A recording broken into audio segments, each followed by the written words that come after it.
Hey guys, it's your boy Benjamin, and this is gonna be my first kind of really fun video that I've done, although I hope that my other videos were at least some semblance of interesting.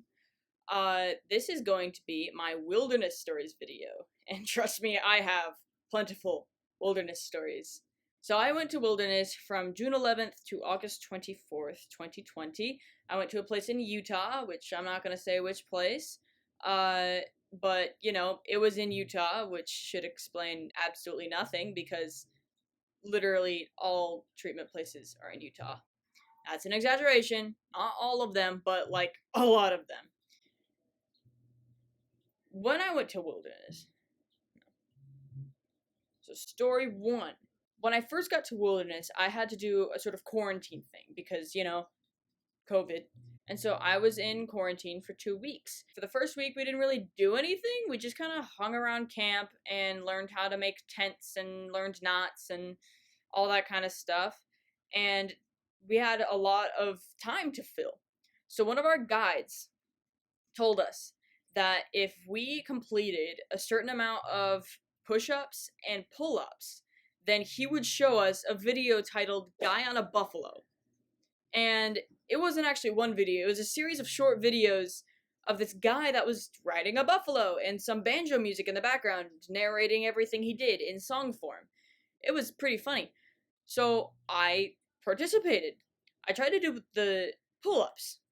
So I tried once and I failed. And I tried again and I failed. I'm not a very strong person. I'm stronger now than I was back then, but I'm still not super strong.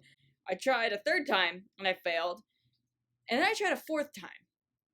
And I thought I was really gonna get it. And as I was like pulling myself up, I heard a pop in my neck. And then this searing pain went from about here right down to my shoulder. And so I fell down and I sat down and I was kind of like, I was in shock, and I wasn't in shock, but I was shocked. I was sitting and I was just kind of breathing very rapidly, thinking, what the hell just happened? So I tried to sit up and move and stuff, and the pain was there again. And they saw me like sitting there and they're like, oh my god, are you okay? And I remember just saying, I can't move. So I I sat there for a long while, and one of the guides I had a bandana and we had a pot, and so she boiled water in the pot and like put the bandana on my neck, and it happened once before. On vacation, I was getting dressed, and then suddenly I couldn't move my neck, and so it happened of all places in woods. Um, and I couldn't move very well. I ended up being able to get up with a lot of help and move around a little bit. And they got this bandage, and there was a roll and there was the bandage, and so they put the roll right here to support my neck, and then they wrapped the bandage around, so it was just kind of here, but it was secured in place, and so it was kind of funny. For a couple of days, I was walking around with the best posture you had ever seen on a 14-year-old because I couldn't do anything else. And it lasted about 3 days, and like 2 of those days I couldn't move at all. I mean, I could move, I could like walk around and stuff, but it took a lot of effort to sit down and stand up. You don't realize how your muscles are all interconnected until you like hurt yourself like that. Cause even like moving this arm, like my muscles were moving here and it hurt. And so that was a lot of fun. I don't really know what happened. I have some neck issues, mostly due to my poor posture. But that was very convenient for that to happen on I think it was my third day in wilderness. So then my quarantine period ended, and I ended up going into my real group, which was the first boys group, as you may know from a previous video. And this week was rough, to say the least. We went to this certain place in the mountains. It was honestly the best place. Like, if you were going to this place, you were well set for the week. And it had all of the greatest water spots. The hiking was pretty mild. And it had a bunch of like really nice open fields, and It wasn't like everywhere else we went, which was just desert. It had a bunch of aspen trees and pine trees and all that good stuff. And so we were really happy we were there. And the best part was, in this place where we camped, it was very near to a pit toilet. So it was kind of it was a more public place, which meant that our group was trusted, and that it was a really good sign going in to hear that we were going to this place, because I was like, oh wow, that's like kind of public, so, that our group must be great, it must be very trusted. And they were, and this week changed that. So people were having a great time going to this bathroom in the pit toilet, which it isn't a real toilet, and it has no sink or soap or paper towels. It's basically just a toilet seat and a pit. That's it. And toilet paper. So we were having a great time, just kind of, going to the bathroom in this pit toilet and not having to poop on the ground and all of that. Until one of the guys decided that he was going to take his pen and vandalize this pit toilet. So on the sign that you see in every toilet everywhere, the man sign and the woman sign, he put some stuff on there, and including like F and the company name of our wilderness, and just a bunch of other really fun stuff. And then on the inside, he wrote shit tally, and I suppose he expected people to put a tally mark there whenever they pooped. People didn't, but it was an effort. So obviously they found out about this. Our guides were very mad, and I was one of the people that had to scrape it off just because nobody came forward, and I was like, this is BS, I'm going to scrape it off. Cool. And then, as if, that wasn't enough, there was this man that had parked in the parking lot, and his vehicle was unoccupied, and it was a big pickup truck with the truck bed and everything.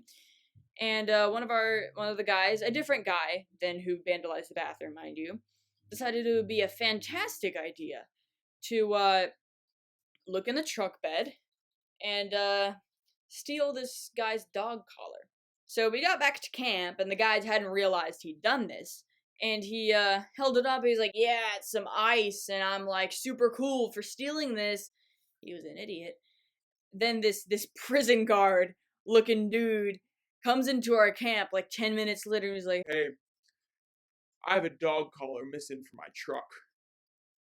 Would you guys have any idea about that? And one of our guides, she's like, I'll talk to the boys. And she was not happy. This guy, I have to give him props for this. It took a lot of courage. He held it up. He's like, I took it. I'm sorry. And he gave it back to them. And the guy was like, thank you. And he walked off.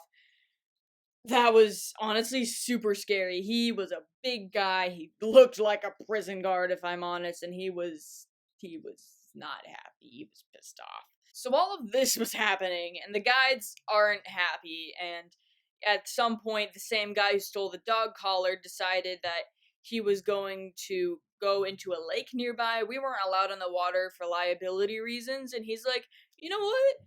I don't care. So he went into the water, and it was cold, and he went in with his shoes and socks for some reason, which is just dumb anyway, because you only have one pair of shoes, and you have like 3 pairs of socks per week. Through all of this, and this is just a personal anecdote, but we had gone hiking during the day one time. We were camping in the same place, but we were just going on a day hike, and usually we would take the top parts off of our packs and turn them into little like mini backpacks for this. But I was taking my lunch with me, and for some reason my lunch didn't fit in that thing. So I decided that it would be a wonderful idea to put my lunch in my clothes bag and carry my clothes bag around with me on this hike. And I was very smart, and I kept my clothes in there because I was too lazy to take them out or something. We couldn't exactly hike in the place we were because it was like really public. So we took a van It was the van belonged to the company. We didn't steal the van. And we drove to a place. It was quite a ways away. To where we would hike, and we had this trailer in the back, so I put my clothes back in the trailer. I'm like, great, I don't have to keep it between my legs. And then our spare tire fell onto my bag. So I was like, okay, this is fine. We'll just, I'll just it's probably fell on my clothes. So we walk a little bit and we get to the place where we're going to have lunch. It's clearing. And I open my bag and it's on the inside, it's covered in sun butter. We had sun butter because one of the guys in my group was severely allergic to peanuts, and I also hate peanut butter. I know I just lost about like 50 subscribers from that, but I stand firm in my not liking of peanut butter, and you can fight me.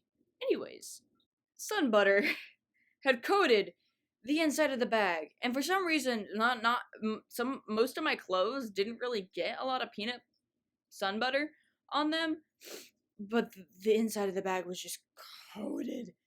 So I spent about an hour that day while other guys were off doing other stuff. I spent about an hour that day using baby wipes from the bag where we kept the poop materials like toilet paper and stuff. I used baby wipes. I probably used about 10 of them to clean all of the sun butter out of my bag. And that was a lot of fun. It was a tedious process. I didn't enjoy it. It sucked in. My bag smelled like sun butter for about 3 weeks. Ugh. So as if that weren't enough, during the same week, after all of this had happened, people were misbehaving so badly that like we got a call from wilderness headquarters or whatever of the company, and they're like, yeah, your group kind of sucks right now, so why don't you guys leave so that you don't tarnish this company's reputation? At this point, the group, by the way, had very, very bad hygiene. People would regularly refuse toothbrushings, hand washing, stuff like that. And so 3 people had fevers, which was also bad because COVID. And one of those people was a guide. He was not feeling too hot. That's a good pun. That was a good pun. That was a good pun. I'm proud of that. He wasn't feeling great. And there were 2 other students. And their plan was to go to another place that was a lot more deserty instead of like the high mountain desert place. It wasn't even really desert. Technically, it was high desert, but it didn't feel like desert. It was in the mountains and it was great. We're gonna go down to the desert and hike the whole day. And I did not want to do that. I was tired of the group and I was tired of everything and I was not in a good mood. So what I did is that morning for breakfast, I took my gorp, which is also known as trail mix, and I ate pretty much all of the chocolate out of it. At this point, I had like melted it and then it had reformed overnight into like a chocolate bar, so I ate a bunch of it, but mostly the chocolate parts because I knew that would most likely make me sick. And it did. I ate it and then I like laid down and I sat back up again and I was like, "Oh." And then I threw up. And they're like, "Are you okay?" And I'm like, "Oh, I don't know. I'm just feeling very weird right now. My stomach hurts and I'm tired." And so then they were like, "Okay, well, let's do toothbrushing." So we did some toothbrushing and I threw up again. At this point, they were very concerned for me. We got in the car and they decided we weren't going to hike because of it. And that's honestly the best thing I ever did in woods.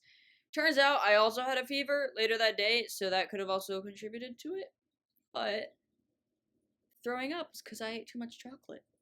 I'm not saying you should lie and make yourself sick to get out of hiking in woods, because it will not work 80% of the time. It was literally just because, like, I was the 4th person with a fever, and I already had 3 people with fevers, and stuff was going down.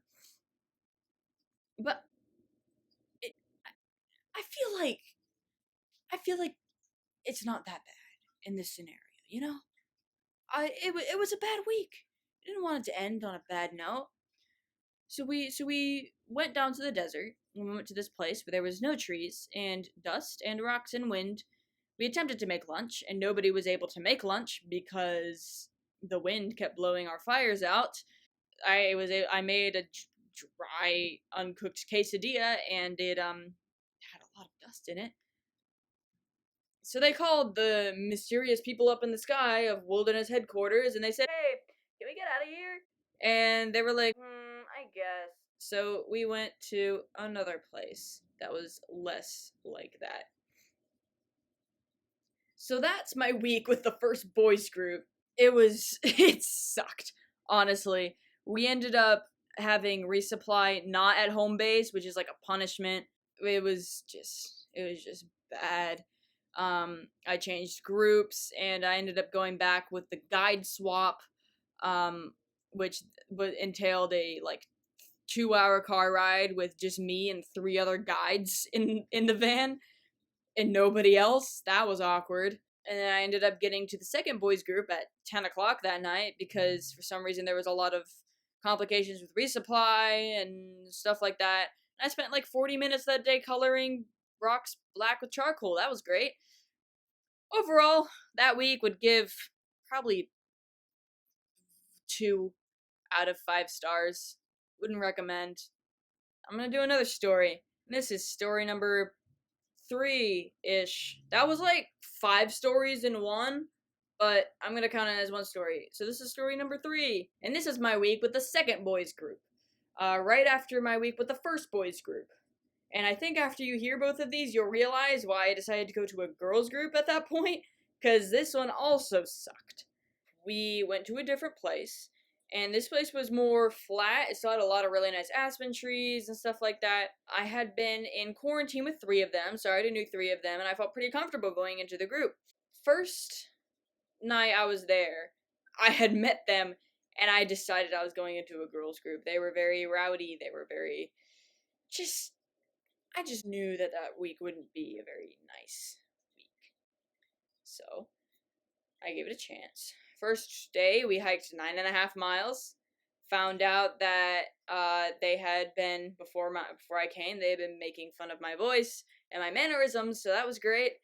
And now keep in mind, every place we go, which I don't think I've told you before, but every place we go has cows. For some reason, every place we went had cows. The first morning, we woke up to a bunch of cows stampeding through our campsite.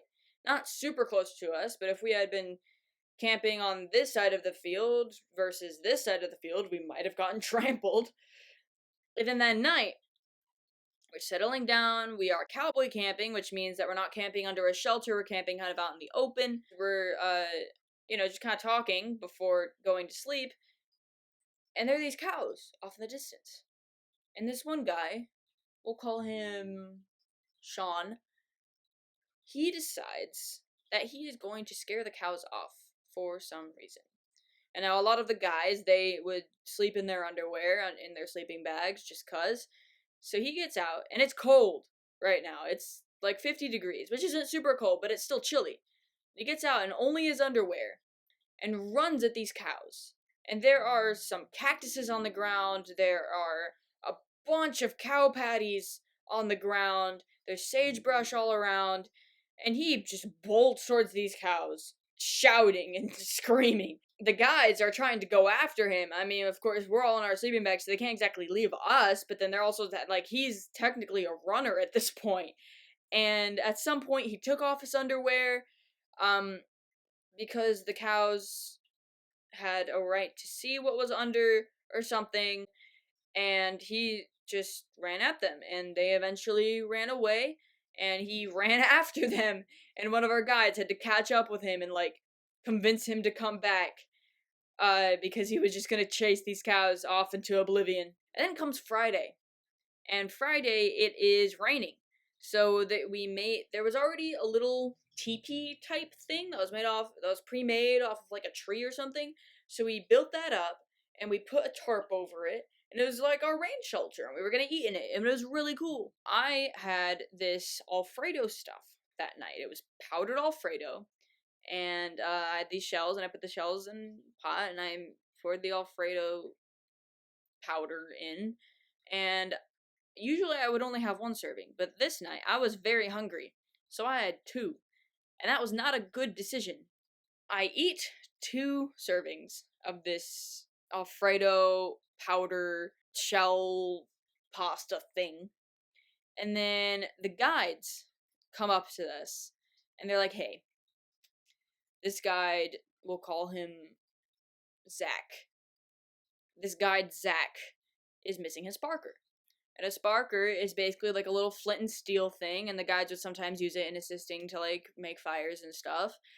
And it's a big deal if a guide is missing their sparker because you can make fires with that. And at this point, Utah was in like a fire ban, and it could like literally light up the whole forest.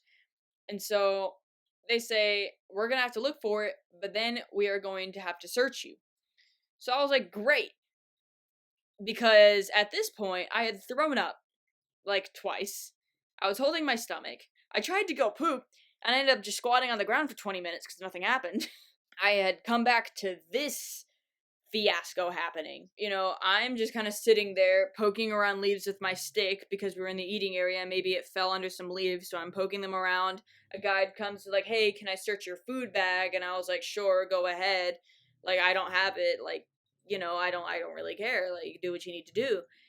And then they couldn't find it. So they say, all right, everyone out of the food shelter, we need to search you.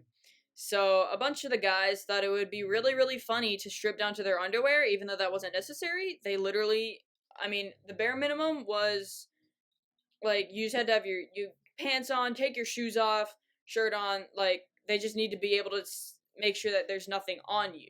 Like, still, I'm feeling really bad. My stomach is cramping up horribly because of that god-awful Alfredo. So I go and get my pack. I take my bags and I dump them onto the ground. And I take my sleeping bag and my sleeping mat out. And I say, tell me when you're done searching my stuff. I'm gonna stay in my sleeping bag and sleep. So that's what I did. And keep in mind, it's still sprinkling. It wasn't raining as hard as it was before, but the ground is damp. It's still sprinkling. It's cold.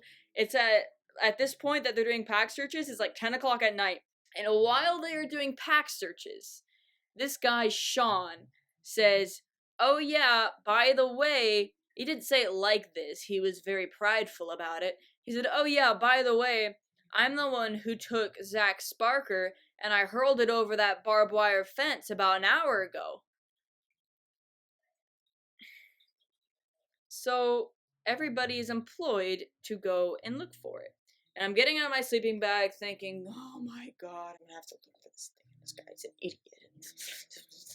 This other guy, we'll call him Carter. This guy, Carter, says, do you have like a headlamp or a flashlight or something? I'm like, yeah, I have a flashlight.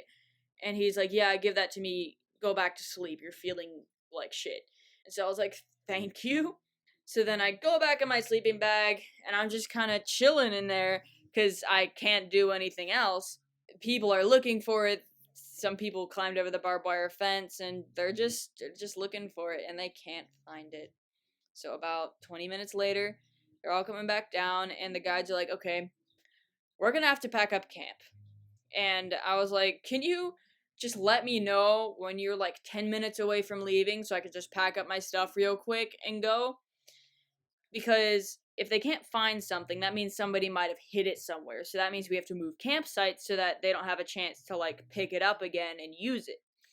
So the guys are taking down the shelter that we had made and all of that. And I kind of gotten out because, again, I was throwing up and stuff like that. This one guy, for some reason, Carter, decided that he was not going to pick up the camp.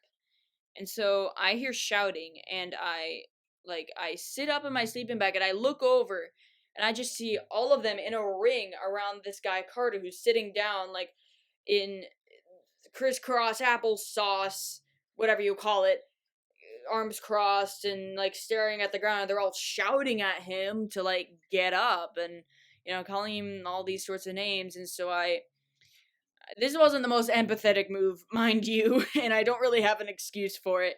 I thought, man, this night sucks. And I laid back down. About 5 seconds later, I hear a new round of yelling, And I sit back up and I look and I just see Sean on top of Carter, and they're like tussling on the ground and they're like throwing punches at each other. And I look at them and I say to myself, this is baloney. and then I like back down. This one guide, and this was her second shift at this company ever doing wilderness, and she was restraining Carter, and the other guys were restraining Sean, and they were all calling Carter all these horrible names, and it was just not great. And so Carter is inconsolable, and so they leave him to take some space, and so then we realize in the tussle, the guide, who it is her second shift, had lost her walkie-talkie. And that is very bad because it's a piece of equipment, very expensive, people could do stuff with it, so we need to go and look for it. And so we're all looking for it, and Carter is just shouting, he's wailing, he's not doing well. And Sean decides that he is going to go over and teach him a lesson. So he jogs back over there. Guides have to restrain him. We don't find the walkie talkie. We don't find the sparker. And in the tussle, somehow, Zach had stolen Carter's shoe, tossed it over the same barbed wire fence that he threw the sparker over. And at this point, the guides are just like, guys, let's just change camps. So we pack all of our stuff up and we move camps, and at this point it's like 11:30 at night. And in the morning we get up and we look for everything. We find everything but the sparker, and so now the guide is just missing a sparker and he's gonna have to buy a new one. And so yeah, great week. I'm kidding, it sucked. In the midst of all of this, also, they were like purposefully misgendering me and making all kinds of trans jokes and stuff like that. That wasn't great. Definitely worse than the first boys group week. I give it 1 out of 5 stars. Probably like a half a star out of 5 stars. Not a great week. It sucked. By the way, in this week as well, we got the punishment of not resupplying at the base camp as well. So we went to the same place that I had been the previous week to have resupply. And I also, again, went back with the guide swap and joined the third girls group. Jesus Christ. Crumpets. I have been filming for 33 minutes now. I guess I'll just have to do a Wilderness Stories Part 2. Look at that. And until then, have a great day. Have a great life. Goodbye.